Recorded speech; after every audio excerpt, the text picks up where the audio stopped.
কি শাকিলা ডিউটি শেষ?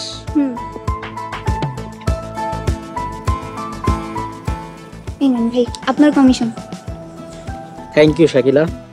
সারাদিন তো রবিনের সাথে ঘুরলা, তা কেমন এনজয় করলা? শুভর ভাই, রবিন তো একটা বেকার, ওরে আর নিয়ে আইসেন না। বেকার মানুষ নিশ্চয়ই বাপের টাকা নষ্ট করতে আসে। আরে ধুর, তুমি ওরে নিয়ে কোনো কষ্ট পায় না তো। শালা হইলো একটা বাটপার। ওর জন্য কষ্ট হচ্ছে না, কষ্ট হচ্ছে ওর বৃদ্ধ বাবার জন্য। উনি নিশ্চয়ই অনেক কষ্টে টাকা ইনকাম করেন, আর ছেলে সে টাকায় ফুর্তি করে। আমার বাবা নাই তো আমি জানি বাবা কি জিনিস। আর শাকিলা, তুমি ওর জন্য এত ইমোশনাল হয়ে পড়ো না তো। ও হইলো একটা জেনুইন বাটপার। ওই যে মায়ের সাথে প্রেম করে, ওই মায়া হইলো বড় লোকের মাইয়া। নিজের অসুস্থতার কথা বলে ওই মায়ের কাছ থেকে টাকা নিয়ে আসে। তুমি ওগুলো নিয়ে কোনো চিন্তা করো না। মানুষ কত খারাপ। আর শোনো, তুমি কিন্তু ওরা আবার এগুলো বলতে চাও না। মুরগিটারে ভালো করে সিল্লা নেই। তুমি তাহলে এখন বাড়িতে যাও, আমি ফোন দিলে আবার চলে আইসো। ঠিক আছে, আজ তাহলে আসি।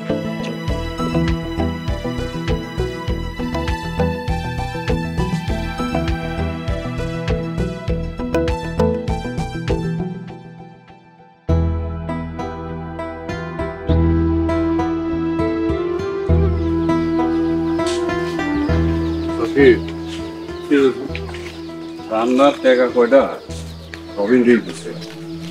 আমি মোটামুটি শিওর। আপনি তো ছোট করে কোনো টাকা দেন নাই, ছোট আবার রবিন থেকে টাকা দেন? রান্নার টাকাটা আমার মাইজা মেয়া জবার কাছ থেকে নিছে। জবা আমার গতকাল রাতে কইছে আমার বড় দুই মাইয়া তার নিজেকে পছন্দে বিয়া করছে। তারপরে ওগো পছন্দের একটা ভিত্তি আছিল, জামাইটা শিক্ষিত। কিন্তু এই রবিন সোরায় আমার মাইয়ারে কি জাদু করছে, কি খাওয়াইছে আল্লাহই জানে। হুজুর, কিছু মনে না করলে একটা কথা কইতে চাই।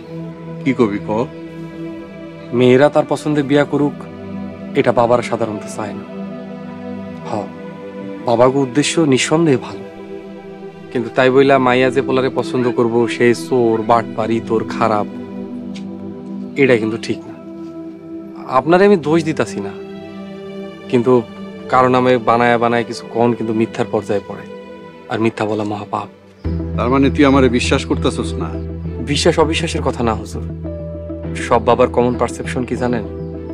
তার মাইয়া যে পোলা লাগে প্রেম করে সে পোলা ভালো না। কি কইলি তুই? পারসেপশন? পারসেপশনের মানে কি তুই জানোস?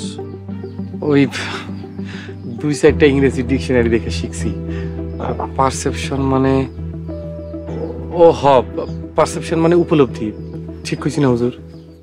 ঠিকই কইছস। তুইও আমারে সব বাবাগুলোকে তুলনা করলি। আমার বড় দুই মাইয়া নিজেকে পছন্দে বিয়া করছে, এটা আমি মাইনাও নিছি। তারপরেও কইতাছস আমার পারসেপশন ভুল ছিল। আমি তোরে প্রমাণ দিব আমার পারসেপশন ভুল না। কয়টা দিন অপেক্ষা কর, মসজিদ কমিটির নির্বাচনটা যাক, তারপরে দেখা। আচ্ছা ঠিক আছে হুজুর, ফসল কাটার মৌসুম তো চলে আইলো। আপনি বর্গা চাষির কাছ থেকে কেমন করে ফসলের ভাগ নেন সেটা তো আমি জানি না।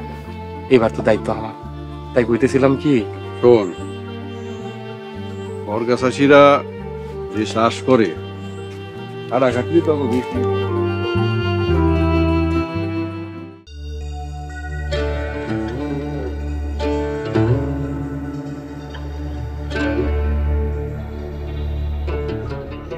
আল্লাহ, তুমি রবীন্দ্র সুস্থ কইরা দাও।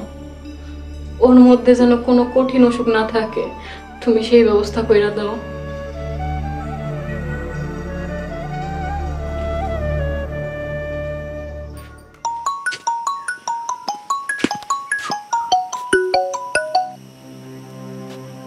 রবিন, তুমি কই আছো? তোমার আমি কতবার ফোন দিছি। তোমার হলো আমি কি চিন্তায় আছি তোমার আমি বইলা বুঝাইতে পারবো না। জান্নাত, সারাদিন ডাক্তারের কাছে ছিলাম, কত টেস্ট করাইছি, এই টেস্ট ওই টেস্ট হ্যান ত্যান কত কিছু, তাই তোমার ফোন ধরতে পারিনি। তুমি কিছু মনে করো না। আর শোনো, ফোন তো সাইলেন্ট করে রাখছি, ডাক্তারের কাছে ছিলাম। যদি তুমি কল দাও তাহলে তো ডাক্তার সাহেব বিরক্ত হয়ে যাবো, এই জন্য ফোন সাইলেন্ট করে রাখছি। তুমি কিছু মনে করো না। ডাক্তার দেখাইছো? টেস্ট করাইছো? টেস্টের রেজাল্ট কি? জান্নাত, যদি ডাক্তার না দেখাইতাম তাহলে টেস্ট করাইলাম কেমনে? যাই হোক, তোমার দোয়ায় টেস্টের রেজাল্ট খুব ভালো, তেমন কিছু ধরা পড়ে নাই। শুকর আলহামদুলিল্লাহ। সারাদিন তোমার লেগে কত নামাজ পড়ছি, আল্লাহর কাছে কত দোয়া দুরূদ পড়ছি, তুমি জানো না। আল্লাহ আমার জান্নাত, ডাক্তার সাহেব 1 সপ্তাহের ওষুধ দিছে, এগুলো খাওয়ার পর সামনের সপ্তাহে আবার যাইতে বলছে।